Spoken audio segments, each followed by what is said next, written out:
Good afternoon, gentlemen. I just wanted to take a quick minute here to interview our speaker, Pastor Lucas Geiger at Escalon CRC. Today, he's going to be addressing us this Friday at our chapel. He's going to be talking on the next kind of grand event in redemption history, the flood narrative. But before we dive into that, I just give him a chance to introduce himself. Tell me a little bit about you, Lucas. How did you land here Sure. in Escalon? Yeah. Interesting. I mean, I landed here, I think, in a very similar way that a lot of people land here, which I married into it. So Yeah. Escalon CRC, it's very Dutch. My wife is Dutch. She's a Van Vliet. I am not Dutch. I'm from the other side of the river. I'm German. Did not grow up in a Reformed background at all. Mhm. I grew up in an EV-free background.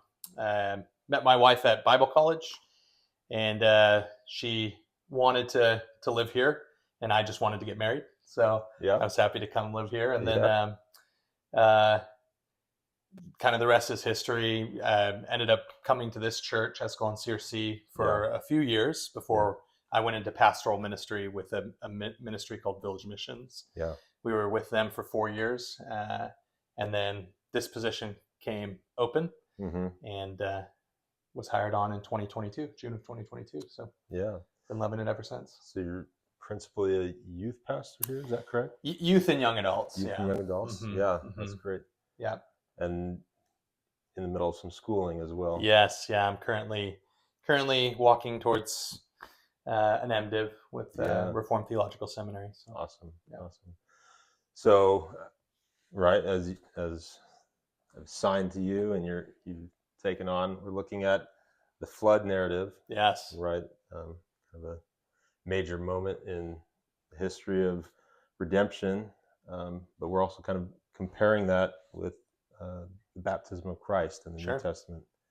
It's a little bit of we've been comparing the Pentateuch and the Gospels throughout our chapel times. We had already looked at the temptation of Christ, so this is kind of a flashback, if you will. Mm-hmm. But I think it's in light of that, to see how how these two narratives correspond with each other. What sort of stuff have you been thinking about? Sure. Yeah. Yeah. It's always funny to look at such a broad. Well, it's just a lot of text, so there's certainly a lot that we could discuss about. But I think the direction that I've been going in, and that I'm very excited about, and I think what the Noahic covenant embodies is part of the thing that we can't separate from this covenant is that punishment and dealing with the judgment of sin. Yeah.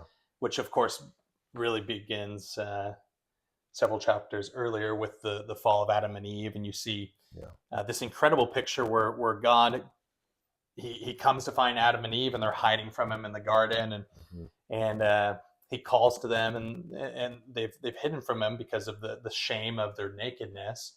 And then what we see next is God sacrificing an animal to clothe them and to cover up that shame from their nakedness. So we see that first death and the sin that comes with that has caused that death, and it's a death that Adam and Eve should have had. Sure. And yet it was, in a very real sense, the scapegoat for their sin was placed on that animal. Right. And then mankind falls into sin very quickly, and it's not like thousands of years go by and that sin becomes progressively worse and worse. It's instant. You see it quickly, and then you get to Genesis chapter 6 verse 5, and God looks at mankind and says, all of them are wicked. Mm-hmm. This is a wicked people. And it says that he regret making them, which of course we recognize that God is immovable and never changes. And so it expresses the depth of depravity that man has fallen into. Yeah, the depth of how pervasive sin is in their lives, and we really see the total depravity of man. Not that man is as bad as they could be, but that every single part of mankind was tainted with sin.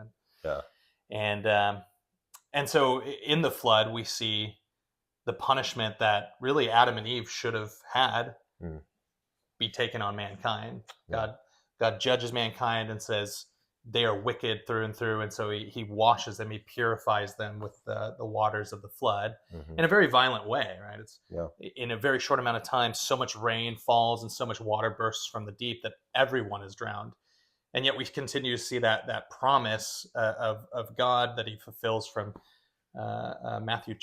Genesis chapter 3 with the son of the woman will crush the head of the snake, Mm-hmm. which has to be fulfilled. And so we continue to see God preserving a people for himself through Noah. And there's a lot of interesting language when it comes to Noah. He's found to be righteous, Mm-hmm. and yet we recognize that Noah didn't earn his spot on the ark by being righteous. That was a choice that God made himself, and a total act of God's grace in preserving Noah on the ark. But I mean, really, what we see is that act of God's righteous, just judgment on all of mankind to wipe them completely off the face of the earth as an act of purification. Yeah. Just like water purifies our body, water purified the earth thousands of years ago in the flood. And then we see this incredible act of God's grace as he does preserve Noah and his family. And really, he preserves his family because he preserves Noah, who we found to be righteous. And we see that the Noahic covenant is a covenant of God's, both his special grace and his common grace. Yep. Special in that he preserves Noah specifically as his chosen person. Right. But then also in common grace, in that he puts the bow in his sky to say, I will not do this again. Yeah. I will guard, essentially, I will guard creation against my own wrath, which is just, but against my own wrath, and I will not destroy creation again through the flood. Right. So we see that common grace. Now, of course, we ask the question, what does that have to do with us today? Right. And there's a lot of implications, and I do want to get into them a bit during chapel, so I don't want to spoil everything, of course. But one of the major things we see, of course, is, and I'll get into, I don't think I'm going to get into tonight, the baptism of Jesus.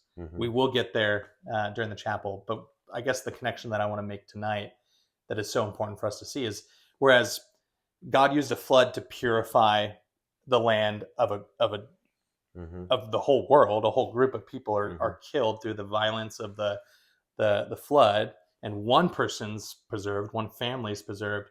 We see the opposite spiritually, where one person is killed and brutalized, so that the baptism in his, and it's no longer water, it's his blood, purifies our hearts through the power of the Holy Spirit, so that many will be saved.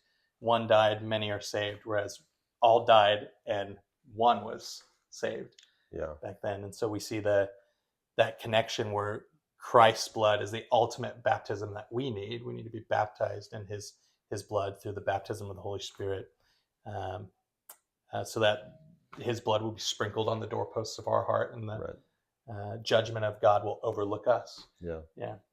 There's so much that could be said, right, about these passages, as you've been kind of pulling out, right, in the flood. We see that the water is on the one hand destructive, punitive, and on the other hand it is cleansing and purifying, right, for those who are found righteous, who found favor with the Lord.